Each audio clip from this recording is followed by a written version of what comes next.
नमस्कार, खबरों का पंचनामा देख रहे हैं आप। मैं हूं आपके साथ पूजा। हम लेकर आए हैं देश और दुनिया की 5 बड़ी खबरें जिसपे चर्चा के लिए मेरे साथ स्टूडियो में मौजूद हैं कैपिटल टीवी के editor in chief doctor Manish Kumar. Doctor साहब, बहुत बहुत स्वागत है आपका। धन्यवाद। सबसे पहले नजर हेडलाइंस पर। पीएम मोदी का मिशन बंगाल शुरू। आज बंगाल को दी 32,000 करोड़ की सौगात, कई विकास परियोजनाओं का उद्घाटन।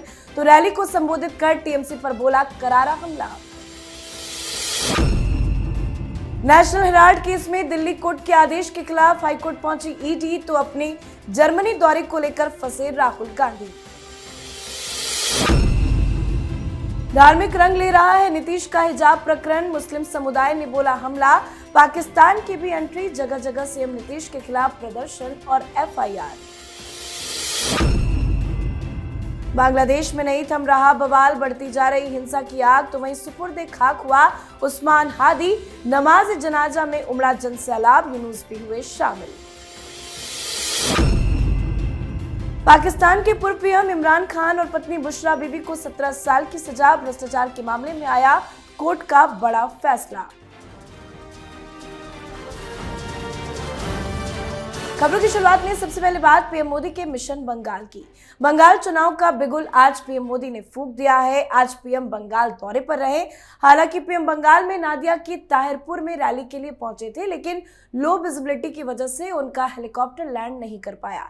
इसके बाद वो कोलकाता एयरपोर्ट पर लौट आए और एयरपोर्ट से ही रैली को वर्चुअली संबोधित किया। और अपने संबोधन के जरिए पीएम मोदी ने ममता पर जबरदस्त वार किया। पीएम ने टीएमसी पर हमला बोला और राज्य के मौजूदा हालात को महाजंगल राज बताया। साथ ही उन्होंने आरोप लगाया कि राज्य के विकास में परिवारवाद, तुष्टीकरण और भ्रष्टाचार राज्य के विकास में बाधा बन चुके हैं। सर, क्या पीएम मोदी ने मिशन बंगाल की शुरुआत कर दी है? क्योंकि टीएमसी के भ्रष्टाचार लूट का उन्होंने बार बार जिक्र किया। बिना किसी डाउट के प्रधानमंत्री मोदी का जो आज कार्यक्रम था वो असम और बंगाल दोनों ही जगहों पर जो चुनाव होने वाले हैं उसका इलेक्शन कैंपेन एक तरीके से ऑफिशियली उसकी घोषणा कर दी। जिस हिसाब से प्रधानमंत्री मोदी ने आज ममता बनर्जी के काले कारनामों को उजागर किया, जिस हिसाब से वहाँ पे तुष्टीकरण, वंदे मातरम प्लस जो भ्रष्टाचार का एक पूरा तंत्र पश्चिम बंगाल में जो वहाँ पे ऑपरेट करता है, उन सारी चीज़ों को उन्होंने याद दिलाया और ये भी बताया कि किस तरीके से केंद्र से दिया गया जो पैसा होता है उसका गलत इस्तेमाल होता है और इसीलिए ये मामला बड़ा पेचीदा होता चला जा रहा है। क्योंकि आज ही खबर आई कि इलेक्शन कमीशन ने बंगाल के बाहर के अधिकारियों को एसआईआर की प्रक्रिया में शामिल होने का, जो ऑलरेडी नाम दर्ज है उसको, उसकी विवेचना, उसके ऊपर पूरा एनालिसिस करने के लिए बाहर से अधिकारियों को भेजे जाने का एक डबल, जिसको कह सकते हैं कि डबल प्रॉब्लम ममता बनर्जी के लिए खड़ा हो गया है। तो ऐसा लग रहा है कि प्रधानमंत्री मोदी ने अब बिहार की जीत के बाद उन्होंने बिहार में ही कह दिया था कि गंगा बिहार से बहके बंगाल में जाती है, तो अब बंगाल का नंबर लग गया है। जी, तो पीएम मोदी के पश्चिम बंगाल दौरे ने ममता बनर्जी की टेंशन बढ़ाई है। तो वहीं नेशनल हेराल्ड मामले में गांधी परिवार की फिर से मुसीबत बढ़ गई है। दरअसल ईडी ने नेशनल हेराल्ड मामले में सोनिया गांधी और राहुल गांधी के खिलाफ अब दिल्ली हाईकोर्ट का रुख किया है। ईडी ने राउज एवेन्यू कोर्ट के 16 दिसंबर के आदेश को हाईकोर्ट में चुनौती दी है। दरअसल 16 दिसंबर को राउज एवेन्यू कोर्ट ने सोनिया और राहुल गांधी के खिलाफ ईडी की चार्जशीट पर संज्ञान लेने से इनकार कर दिया था। अब इसी फैसले को हाईकोर्ट में चुनौती दी गई है। तो वहीं राहुल गांधी अपने जर्मनी दौरे को लेकर बुरे फंसे हैं। बीजेपी का आरोप है कि राहुल गांधी विदेश जाकर उन लोगों से मिलते हैं जो भारत विरोधी है। सिर्फ अभी नेशनल हेराल्ड केस में राउज एवेन्यू कोर्ट का फैसला आया था तो कांग्रेस के तमाम कार्यकर्ता नेता प्रोटेस्ट कर रहे थे। अब ईडी तो हाईकोर्ट पहुंच गई है। क्या बहुत बड़ा झटका लगा है? देखिए, तो नाच रहे थे, सत्यमेव जयते सत्यमेव जयते कह रहे थे कि भाई केस फर्जी है। बात समझिए, जो राउज एवेन्यू कोर्ट में हुआ वो एडमिसिबिलिटी का, कि जो चार्जशीट दिया गया उसके ऊपर आगे की कार्रवाई हो या ना हो। राउज एवेन्यू कोर्ट की तरफ से कहा गया कि टेक्निकल एरर है, we are not commenting on the substance and the matter of the case. मतलब क्या चोरी हुई, क्या चोरी हुआ, क्या पैसा हुआ, क्या गड़बड़ हुआ, कौन क्या किया, जो सबूत है, सबूत कितने पुख्ते हैं, सबूत और केस के ऊपर रॉज एवेन्यू कोर्ट ने कुछ नहीं कहा। उन्होंने इसलिए इसे एक्सेप्ट नहीं किया क्योंकि एक टेक्निकल एरर है कोर्ट के मुताबिक कि आप किसी प्राइवेट पर्सन के कंप्लेंट के ऊपर ईडी का इन्वेस्टिगेशन नहीं कर सकते जब तक कोई एफआईआर ना हो, कोई एजेंसी के द्वारा आपको यह केस दिया नहीं गया हो, आपने कैसे इस केस को उठाया। अब इसी चीज को लेकर अब यह हाईकोर्ट का दरवाजा खटखटाया जा रहा है। ऑब्वियस सी बात है, लोअर कोर्ट में चीजों को अलग तरीके से देखा जाता है, हायर कोर्ट या सुप्रीम कोर्ट में लार्जर क्वेश्चंस वो जजेस के सामने होता है कि अगर प्राइमा फेसी दिख रहा है कि यहां पे चोरी और घपला हुआ है, तो जो टेक्निकल एरर्स है उसको नजरअंदाज करने की शक्ति जो है हाई कोर्ट और सुप्रीम कोर्ट में है। तो कहने का मतलब ये है कि ये फिर से रिवाइव हो गया केस। और ये मत भूलिए कि इसी केस में ऑलरेडी सीबीआई का केस ऑलरेडी चल रहा है और अब तो दिल्ली पुलिस की जो इकोनॉमिक विंग है ईओडब्ल्यू, उसके द्वारा भी इन्वेस्टिगेट किया जा रहा है।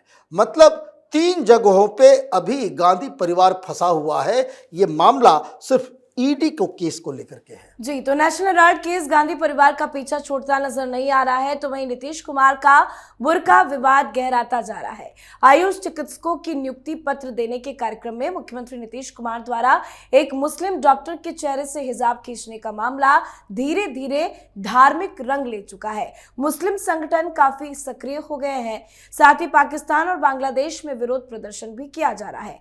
आज तो देश के कई अलग अलग राज्यों में नीतीश के खिलाफ विरोध प्रदर्शन हुआ।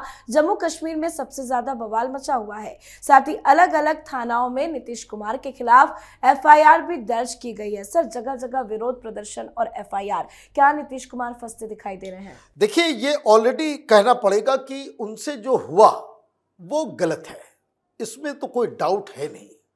जो उनसे अनायास हो गया वो किसी तरीके से जस्टिफाइड नहीं है। लेकिन उस मामले को लेकर के जो ये घटिया राजनीति हो रही है ये भी अनजस्टिफाइड है। ये सब अपनी अपनी राजनीतिक रोटियां सेकने में जुटे हुए हैं। पहली बात समझ लीजिए, एफआईआर अगर होना है तो जिस जगह पे हुआ उस जगह पे उस महिला के द्वारा एफआईआर होना चाहिए। आप कौन? जिस महिला के साथ ये घटना घटी, कहानी ये बताई गई कि बेचारी इतनी ज़्यादा शर्मसार हो गई कि उसने राज्य छोड़ दिया। जो नौकरी का अपॉइंटमेंट जो लेटर था उस पर वो ज्वाइन नहीं करेगी, वो नौकरी तक छोड़ गई। आज क्या खबर आई? उसने आज नौकरी को ज्वाइन कर लिया।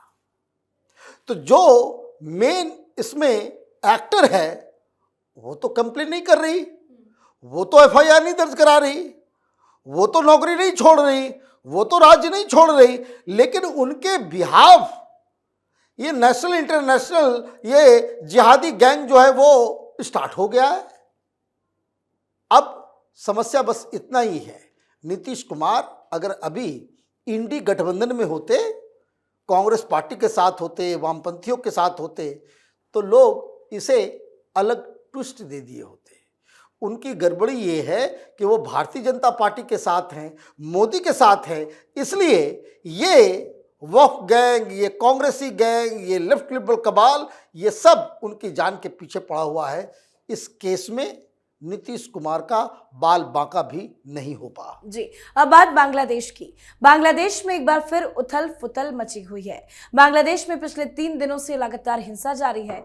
इकबाल मंच के युवा नेता उस्मान हादी आज सुपुर्दे खाक हो गए। उनके जनाजे में मानो जन सैलाब उमड़ पड़ा।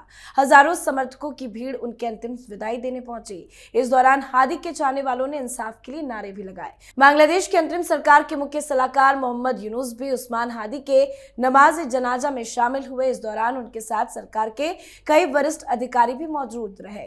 तो वहीं उस्मान हादी के साथी अब्दुल्ला जावेर ने यूनुस सरकार को 24 घंटे का अल्टीमेटम भी दिया है। सर, क्या खबर बांग्लादेश से? देखिए, बांग्लादेश तो अजीब स्थिति में है। एक जिहादी है ना, उसके नमाज जनाजा में यूनुस पहुंच गए। बात में बहुत ही क्लियर, बात को समझ लीजिए। वो किस झुंड, किस भीड़ का लीडर है? वही जो आगजनी कर रहा है, जो लूटपाट मचा रहा है। पत्रकार वो डेली स्टार के दफ्तर में घुस के, ये लोग आग लगाने नहीं गए थे, ये चोरी करने के लिए गए हुए थे। वहां से कोई कंप्यूटर उठा रहा है, कोई लैपटॉप उठा रहा है, कोई सीपीयू उठा के भाग रहा है। ये आंदोलनकारी है, ये तो चोर उचक्के हैं। लेकिन उनको नजरुल इस्लाम के जो है बगल में जो है जगह दे दिया गया। ये बताता है कि ये शातिर दिमाग यूनुस अपनी कुर्सी बचाने के लिए बांग्लादेश को जलाने में लगा हुआ है, बांग्लादेश को जलाने में लगा हुआ है। क्योंकि चुनाव नहीं हो उसके लिए ये खुद ही अपनी ही सरकार को, अपने ही लोगों से अल्टीमेटम भी दिलवाता, उससे वो हिंसा भी करवाता। भाई आपने हिंसा को रोकने के लिए क्या किया? और इसलिए स्थिति ऐसी विकराल हो गई है कि यूनाइटेड नेशन की तरफ से आज बयान आ गया। अमेरिका ने तो अपने सिटीजन्स को कहा है कि भाई बाहर मत निकलो, निकलो बांग्लादेश से, क्योंकि सिचुएशन यहाँ पे खराब हो रहा है। और सबसे अच्छी चीज जो एक बड़ी खबर बनकर के आई वो ये कि हिंदुस्तान के आर्मी चीफ ने बांग्लादेश के आर्मी चीफ को फोन करके बताया कि जरा संभल के रहिए। और बांग्लादेश के आर्मी चीफ ने हिंदुस्तान को यह आश्वासन दिया है कि जहां कहीं भी इंडियन एसेट्स हैं, जो हाई कमीशन है, जो दफ्तर है, या फिर इंडियन हाई कमीशन में काम करने वाले लोग हैं, उनकी जान माल की सुरक्षा की जिम्मेदारी आर्मी चीफ ने स्वयं ली है।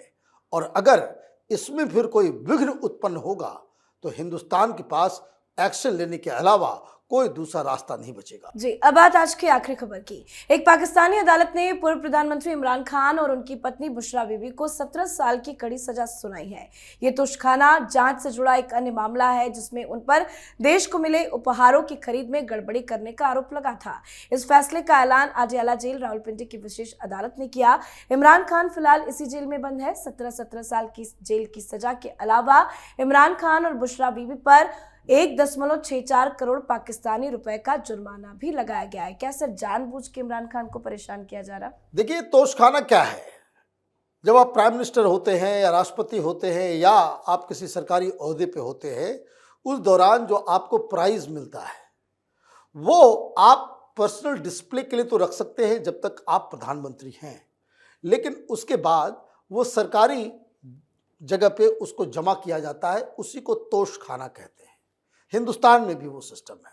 और उसके बाद उसकी नीलामी होती है या फिर उसका एक दाम जो है रख दिया जाता है। अगर प्रधानमंत्री या राष्ट्रपति जिनको ये मिला है वो उसे खरीदना चाहते हैं तो मार्केट के रेट से या फिर जो रेट तय किया गया है उसको खरीद के अपने साथ ले जा सकते हैं।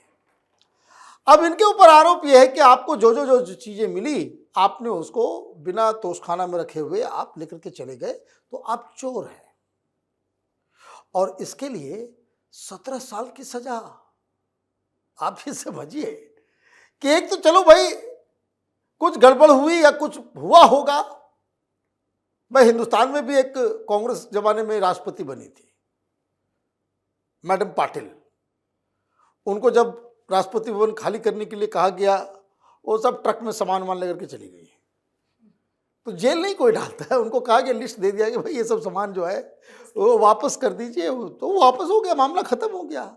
लेकिन यहाँ तो मुनीर को और शहबाज शरीफ को, इमरान खान को जीते जी जेल के अंदर रखना है। वो बाहर नहीं आ सकता और इसलिए 100 केसेस डाल दिए गए हैं।